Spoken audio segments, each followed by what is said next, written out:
Salut à tous, j'espère que vous allez bien. Déjà, si vous avez la ref pour le titre, n'hésitez pas à mettre un like, à vous abonner parce que vous êtes des vrais fans de tennis. Évidemment, c'est une référence à la une de Tennis Magazine pour Richard Gasquet. C'est un petit peu un trait d'humour parce que ce que nous fait Arthur Fils sur ce début de saison, c'est franchement régalade. Arthur Fils, j'ai commencé à découvrir ce joueur à partir de Roland Garros 2021 Junior, où il y avait eu un petit peu un phénomène assez incroyable. D'ailleurs, voilà, on parle un peu mal de tennis français, mais il faut en parler en bien. Mais dans le monde dans le tennis junior, Roland Garros 2021, on a eu 4 Français en demi-finale. 4 Français en demi-finale. Et donc, Arthur Fils avait été, lui, jusqu'en finale avant de perdre contre Lucas Van Hache en finale. Mais voilà, la progression d'Arthur Fils depuis maintenant, quelques mois, elle est quand même phénoménale, je trouve. Parce que Arthur Fils, l'année dernière, il avait quand même beaucoup de matchs où il menait et il se faisait remonter. Je pense notamment qualification de Roland Garros l'année dernière face à Gabriel Debrue, il gagne le premier set 7-6, il mène 5-1 dans le deuxième set, il perd ce deuxième set, il mène 3-1 après dans le troisième, il perd ensuite le troisième set 5-3 et il abandonne à 5-3. Donc voilà, c'est pour dire un peu qu'Arthur Fils vraiment progresse depuis ce début de saison, on le voit, c'est son meilleur classement à l'heure actuelle. Il est 163e à l'heure actuelle, Arthur Fils. Mais lundi, ça va changer, puisque quand on voit le classement ATP Live, il est 117e virtuellement, et encore, il est encore qualifié là, en demi-finale de Montpellier. S'il passe en finale, il aura 509 points, ce qui le met, on le voit, aux portes du top 100. Et s'il va prendre les 609 points, ça le met dans le top 100, ça le fait rentrer dès ses 18 ans dans le top 100, ce qui est colossal. On essaie vraiment de réussir à le faire. Alors, gagner le tournoi, ça me paraît très compliqué. Il reste Holger Rune, on le voit ici, qui a battu Grégoire Barrère.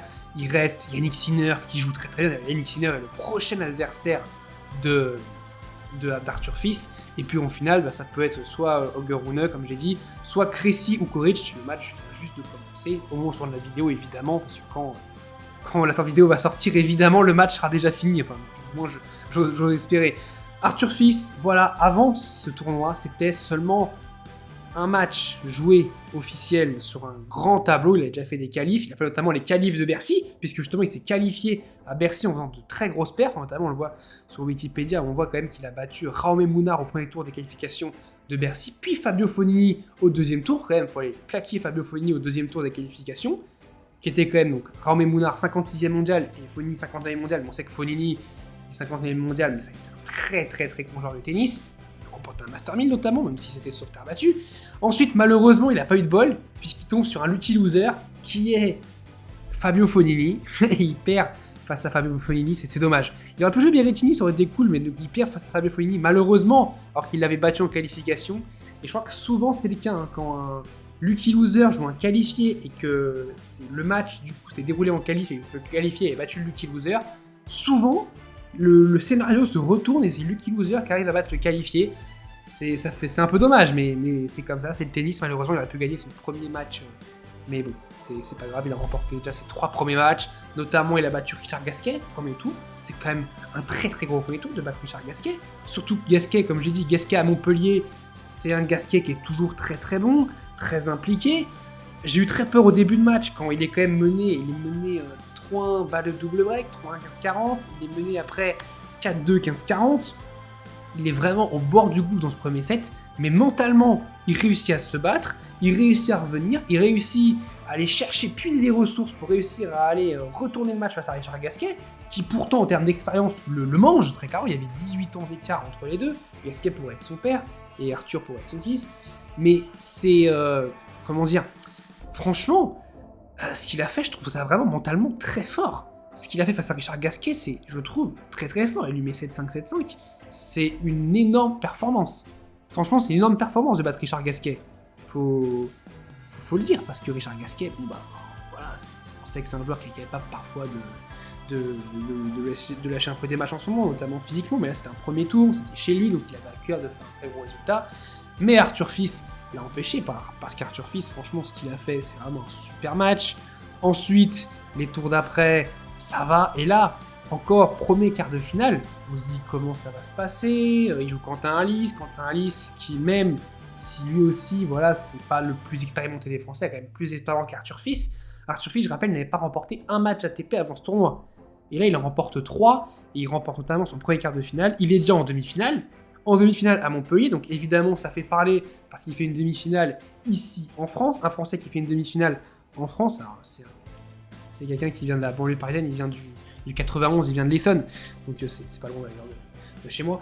Mais donc Arthur Fils, voilà, ce qu'il fait, c'est bien, c'est vraiment bien, et c'est une progression, je trouve, qui comme une progression normale d'un joueur très très jeune, qui est censé accéder très très haut, parce que ce qu'il fait, c'est comme ça.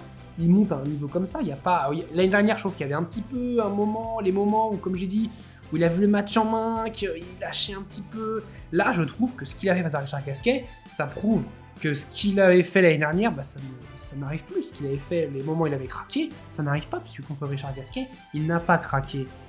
Ne pas craquer face à Richard Gasquet, quand même, faut le faire.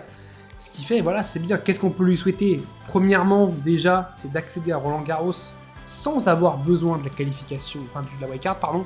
Ce serait déjà exceptionnel, vraiment, pour sa première participation à Roland-Garros et sa première participation à un Grand Chelem, cette fois-ci chez les grands, pas chez les juniors. Ce serait vraiment très très bien. En tout cas, je lui souhaite vraiment, et c'est possible, hein, comme j'ai dit, hein, il va être quoi là? Il va être 117ème. Je pense qu'à la race, alors je vais pas regarder le classement race, mais il doit être très très bien parce que ce qu'il fait, c'est très très bien. On voit qu'il y a 46 places déjà. À ce niveau-là, quand tu gagnes quand même, quand tu fais une demi-finale, tu gagnes quand même beaucoup de places. Parce qu'on voit là, 449, admettons, il gagne 100 points, on le passe à 550, il prend déjà un bon gap de place, il monterait top 100. Donc, c'est à ce niveau-là, quand tu gagnes pas mal de points, tu commences, on va dire, quand même, à gagner beaucoup de places. Donc c'est très bien, moi je suis très content en tout cas qu'on a un Français vraiment qui progresse comme ça, parce qu'on a l'impression, on dit, hein, les Français c'est compliqué.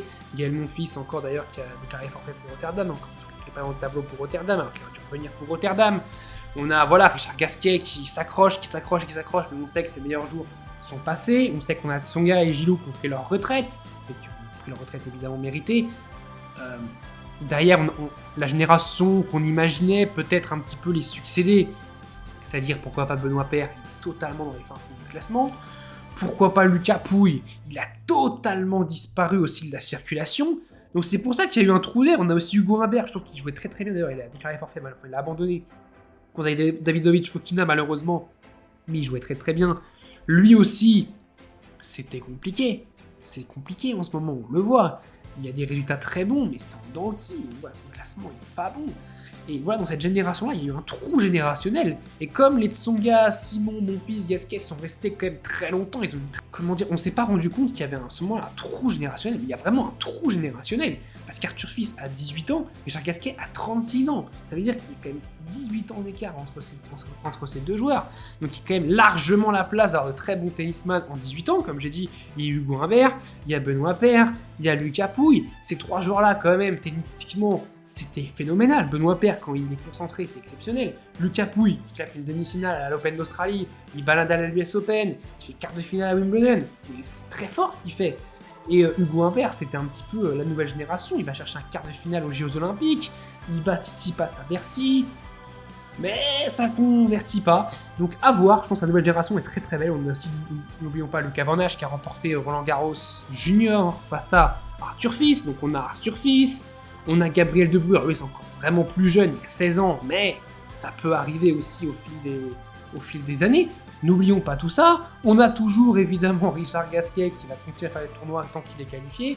Donc dites-moi vous, ce que vous pensez tout d'abord d'Arthur Fils, premièrement. Est-ce qu'il vous épate? Est-ce que son style de jeu vous l'aimez bien? Est-ce que ce joueur vous l'appréciez? Est-ce que vous avez envie de le voir monter au sommet du tennis mondial? On va pas s'enflammer évidemment, mais on est content de voir un Français quand même, un jeune Français qui réussit, un jeune espoir français qui réussit.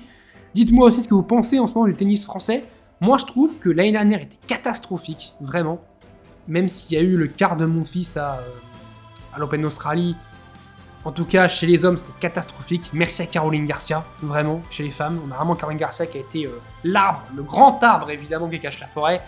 Mais voilà, dis-moi, vous, le tennis français, comment ça commence à se goupiller? Parce que toujours, voilà, Caroline Garcia, qui chez les femmes, qui vraiment, voilà, top 10. On a chez les hommes, voilà, des Arthur Fils qui se développent, des Lucas Van Hache, des Gabriel Debrue, et comme j'ai dit, c'était encore un peu plus longtemps, mais dites-moi un petit peu si... Moi, je sens bien, voilà. C'était une petite vidéo, voilà, pour un petit peu... parler du tennis français. On se retrouve très très vite, peut-être pour parler de la finale de Montpellier justement, peut-être pourquoi pas Arthur Fils, même si vraiment un Sinner-Rune en finale, franchement ça me ferait kiffer. Allez, je vous dis salut à tous, portez-vous.